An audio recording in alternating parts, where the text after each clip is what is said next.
ରାମନବମୀ ପାଇଁ ଯଦି ଭାବୁଥିବେ କ'ଣ ରୋଷେଇ କରିବେ ବୋଲି, ତ ଆଜିର ଏ ଭିଡ଼ିଓଟି ଆପଣମାନଙ୍କ ପାଇଁ। ନମସ୍କାର, ମୁଁ ରଚନା। ସ୍ୱାଗତ କରୁଛି ଆଉ ଗୋଟେ ନୂଆ ଭିଡ଼ିଓରେ। ପ୍ରଥମେ ଆପଣମାନଙ୍କୁ ହାପି ରାମନବମୀ। ଆଶା କରୁଛି ଆପଣମାନେ ଭଲରେ ଥିବେ। ଦେଖିପାରୁଥିବେ ଏଗୁଡ଼ା ପରିବା ମୁଁ ଏଠି ରଖିଛି। ଆସନ୍ତୁ ଦେଖିବା ମୁଁ ଏ ପରିବାରେ ସବୁ କ'ଣ ବନେଇବି। ଡେରି ନକରି ଆସନ୍ତୁ ଭିଡ଼ିଓଟିକୁ ଷ୍ଟାର୍ଟ କରିବା। ପ୍ରଥମେ ତ ଏଠି ମୁଁ ମିଠା ବାଲା ଖିଚୁଡ଼ି ବନେଇ ଦେଉଛି। ଆସନ୍ତୁ ଖିଚୁଡ଼ିର ରେସିପି ଦେଖିବା।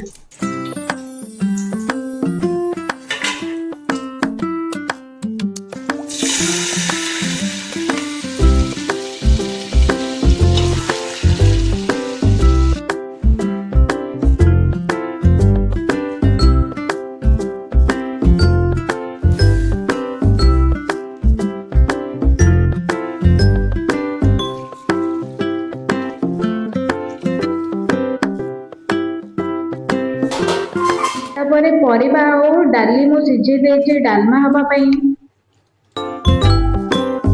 ମୁଁ ଛୁଇଁର ଭଜା ବନାଉଛି।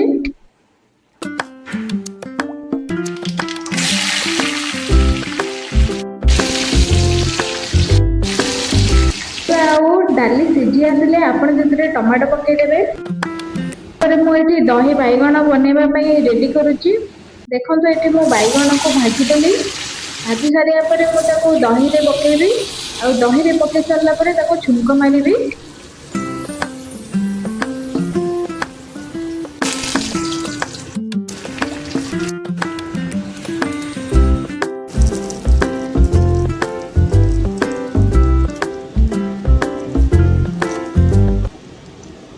ଦେଖନ୍ତୁ କେତେ ସୁନ୍ଦର ଦେଖାଯାଉଛି।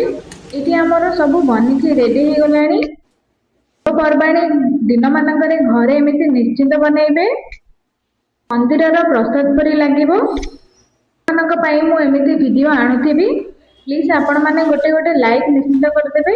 ଆଉ ମୋ ଚ୍ୟାନେଲକୁ ସବସ୍କ୍ରାଇବ୍ କରିଦେବେ। ରହିଲି, ନମସ୍କାର।